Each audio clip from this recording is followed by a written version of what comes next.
Hi guys दोस्तों, आज की इस वीडियो में मैं आपको सब्जेक्ट वर्ब एग्रीमेंट का बेसिक कॉन्सेप्ट बताने वाला हूं, जो कि इंग्लिश ग्रामर का इंपॉर्टेंट टॉपिक है। इसे हम सब्जेक्ट वर्ब कॉन्कॉर्ड भी बोलते हैं। दोस्तों, एग्रीमेंट या कॉन्कॉर्ड का मतलब होता है समझौता या सहमति। तो इस वीडियो में हम यही जानेंगे कि सब्जेक्ट और वर्ब के बीच में ऐसा कौन सा एग्रीमेंट है जो अगर ना हो तो हमारा सेंटेंस रॉन्ग हो जाएगा। दोस्तों, सब्जेक्ट और वर्ब के बीच में यह एग्रीमेंट है कि वर्ब का वही नंबर और पर्सन होगा जो उसके सब्जेक्ट का है, यानी कि the verb must agree with its subject in number and person. अब इसका मतलब क्या हुआ?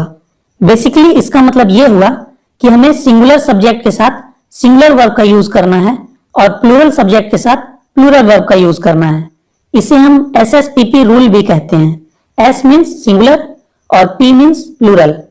अब आप सोच रहे होंगे कि सिंगुलर सब्जेक्ट और प्लूरल सब्जेक्ट के तो बारे में सुना था, लेकिन ये सिंगुलर वर्ब और प्लूरल वर्ब क्या है? तो मैं आपको बता दूं कि नाउन या प्रोनाउन की ही तरह कोई वर्ब भी सिंगुलर या प्लूरल हो सकता है।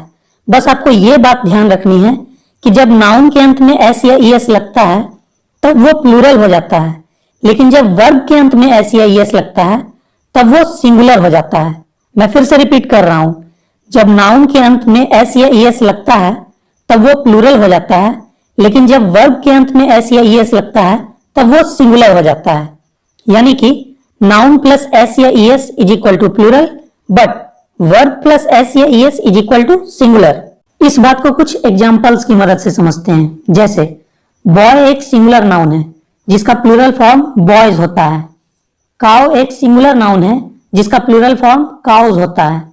बॉक्स एक सिंगुलर नाउन है जिसका प्लूरल फॉर्म बॉक्सेस होता है। लेकिन वर्ब के केस में यह बात उल्टी हो जाती है। जैसे ईट, यह वर्ब का प्लूरल फॉर्म ही है, न कि सिंगुलर फॉर्म।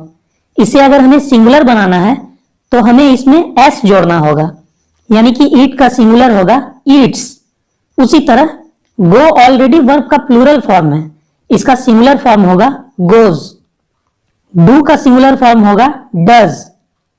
इस तरह यह बात तो क्लियर है कि वर्ब का ओरिजिनल फॉर्म यानी कि बेस फॉर्म हमेशा प्लूरल नंबर में रहता है। जब उसके अंत में S या ES जुड़ता है तब वो सिंगुलर हो जाता है। अब कुछ ऐसे वर्ब्स के नंबर को देखिए जो जनरली हेल्पिंग वर्ब्स के रूप में यूज होते हैं। जैसे इज का प्लूरल होता है आर, वाज का प्लूरल होता है वर, हैज का प्लूरल होता है हैव। यहां पर भी आप एक संयोग देख सकते हैं कि वो वर्ब्स जो सिंगुलर हैं उनके लास्ट में S आ रहा है। इस बात को आप एक ट्रिक की तरह भी इस्तेमाल कर सकते हैं कि सिंगुलर वर्ब्स के अंत में S लगा रहता है। चलिए अब हम SSPP रूल के कुछ एग्जांपल्स को देख लेते हैं। जैसे द बॉय रीड या द बॉय रीड्स। आपके हिसाब से कौन सा सेंटेंस सही है? बॉय चूंकि एक सिंगुलर सब्जेक्ट है इसलिए इसके साथ सिंगुलर वर्ब का ही यूज होगा, यानी कि वो वर्ब जिसके साथ S लगा हुआ है, इसीलिए द बॉय रीड्स सही है। लेकिन द बॉयज रीड और द बॉयज रीड्स, इन दोनों में से कौन सा सेंटेंस सही है? यहां एक से ज्यादा लड़के हैं, इसीलिए यहां पर द बॉयज रीड सही है, क्योंकि बॉयज एक प्लूरल सब्जेक्ट है और इसके साथ हमें प्लूरल वर्ब का यूज करना है जो कि वर्ब का बेस फॉर्म होता है। उसी तरह दिस पेन इज ब्लैक, लेकिन these pens are black. He was going to school, लेकिन they were going to school. She has a car, लेकिन they have a car. अब आप यहां पर एक सवाल कर सकते हैं कि सर you क्या है, सिंगुलर या प्लूरल? क्योंकि इसके साथ तो हमेशा प्लूरल वर्ब का यूज होता है, जैसे you are, you have, you were, you go, etc. तो मैं आपको बता दूं कि बहुत ही ओल्ड इंग्लिश में तुम या तू के लिए दाउ का यूज किया जाता था, THOU दाउ, और तुम लोग के लिए यू का यूज होता था। लेकिन मॉडर्न इंग्लिश में तुम या तुम लोग दोनों के लिए ही यू का यूज होता है। इसीलिए यू सिंगुलर भी हो सकता है और प्लूरल भी, लेकिन इसके साथ हमेशा प्लूरल वर्ब का ही यूज होगा। ये एक एक्सेप्शनल केस है, इसीलिए आपको ये बात हमेशा ध्यान रखनी है। आपका एक और सवाल हो सकता है कि सर आई क्या है, सिंगुलर या प्लूरल? क्योंकि इसके साथ तो कहीं सिंगुलर वर्ब का यूज होता है, जैसे आई एम, आई वॉज, तो कहीं प्लूरल वर्ब का यूज होता है, जैसे I have, I go etcetera. तो मैं आपको बता दूं कि आई होता तो सिंगुलर ही है, लेकिन प्रेजेंट टेंस में इसे प्लूरल की तरह ट्रीट किया जाता है और पास्ट टेंस में इसे सिंगुलर की ही तरह ट्रीट किया जाता है।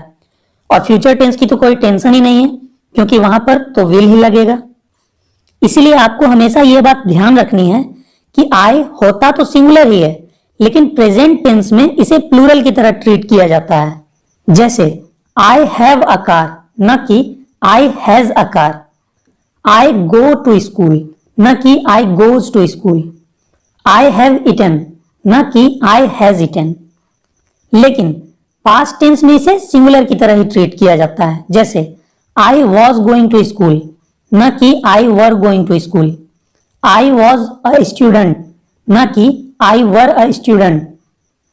हाँ, कुछ केसेस ऐसे होते हैं जहां आई के साथ वर का यूज किया जाता है, जैसे काश मैं करोड़पति होता, I wish I were a millionaire. इस तरह का यूज हम वर्ब के सब्जंक्टिव मूड में करते हैं। अगर आपने अभी तक इस चैनल को सब्सक्राइब नहीं किया है तो आने वाले वीडियो लेक्चर्स के नोटिफिकेशंस पाने के लिए इस चैनल को अभी सब्सक्राइब करके बेल आइकन को दबाकर ऑल नोटिफिकेशंस को जरूर सेलेक्ट कर लें। ये वीडियो लेक्चर आपको कैसी लगी मुझे कमेंट करके जरूर बताएं। अगर अच्छी लगी हो तो मुझे इंकरेज करने के लिए इस वीडियो को लाइक करना बिल्कुल ना भूलें और इस वीडियो को ज्यादा से ज्यादा स्टूडेंट्स तक शेयर जरूर करें, क्योंकि ज्ञान बांटने से बढ़ता है। तो guys, see you in the next video lecture. तब तक के लिए गुड बाय।